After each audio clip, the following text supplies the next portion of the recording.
ചത്തുകളയെന്ന് പറഞ്ഞു. എന്നിട്ട് എന്റെ അച്ഛനൊരു കൂസലില്ല. ചാന്ദിനി, നീ എന്തിനാ ഇങ്ങനെ ഇമ്മച്ചുവറായിട്ട് പെരുമാറുന്നേ? ആത്മഹത്യ ഒന്ന് ഭീഷണിപ്പെടുത്തിക്കൊണ്ടല്ല അച്ഛനും അമ്മയെ കൺവിൻസ് ചെയ്യേണ്ടത്.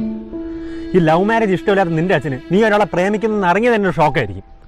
അതിന്റെ അവിടെ നീ അവരെങ്ങനെ ത്രട്ടൻ ചെയ്യാൻ കൂടെ തുടങ്ങിയാൽ ഞാൻ എന്ത് ചെയ്യണമെന്നാ നീ പറയണേ? നീ വിചാരിക്കുന്ന പോലെ അല്ല എന്റെ വീട്ടിലെ കാര്യങ്ങള്. അവരെ കൺവിൻസ് ചെയ്തിട്ട് ഈ കല്യാണം നടത്താൻ നീ സ്വപ്നത്തിൽ പോലും വിചാരിക്കണ്ട. അതുകൊണ്ട് എവിടെയെങ്കിലും പോയി നമുക്ക് രജിസ്റ്റർ മാരേജ് ചെയ്യാം. രജിസ്റ്റർ മാരേജ് ചെയ്യാനോ? നീ ഇത് പൊട്ടത്തരൊക്കെയായി പറയുന്നത്. ആദ്യം നീ നിന്റെ വീട്ടുകാർക്ക് ഈ കാര്യങ്ങളൊക്കെ ഒന്ന് പ്രോസസ് ചെയ്യാനുള്ള ഒരു സമയമെങ്കിലും കൊടുക്കും. അല്ലാതെ തുടക്കത്തിൽ എങ്ങനെ അവരെ എതിർക്കാൻ തുടങ്ങിയാൽ അവസാനം അവർക്ക് അതൊരു വാശിയാവും. അതുകൊണ്ട് നീ ഇങ്ങനെ ബഹളം വെച്ച് സീൻ ഉണ്ടാക്കാതെ അവരോട് പക്വതയോടെ കാര്യങ്ങൾ പറഞ്ഞ് മനസ്സിലാക്കാൻ ശ്രമിക്കും.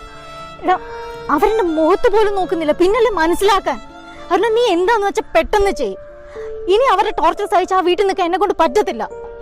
നീ ആദ്യം നിന്റെ ആറ്റിറ്റ്യൂഡ് മാറ്റി. ഇത്രയും കാലം നിനക്ക് വേണ്ടി എല്ലാം ചെയ്തെന്ന് അവര് നിനക്കിപ്പോൾ ടോർച്ചർ ആയില്ലേ? അവർ നിന്റെ ശത്രുക്കളല്ല, നിന്റെ പാരൻസാ. അതുകൊണ്ട് ഇങ്ങനെ എടുത്ത് ചാടുന്നതിന് പകരം നീ അവരുടെ അവസ്ഥയും കൂടെ മനസ്സിലാക്കുക. ഈ കല്യാണം നടക്കേണ്ടത് നമ്മുടെ ആവശ്യം. അതുകൊണ്ട് അതിനുവേണ്ടി എഫേർട്ട് ഇടേണ്ടതും അവരെ കൺവിൻസ് ചെയ്യേണ്ടതൊക്കെ നമ്മളാണ്. ഞാൻ ഈ കാര്യം എൻ്റെ വീട്ടിൽ സംസാരിക്കാൻ പോവാം. നീ ധൈര്യമായിട്ട്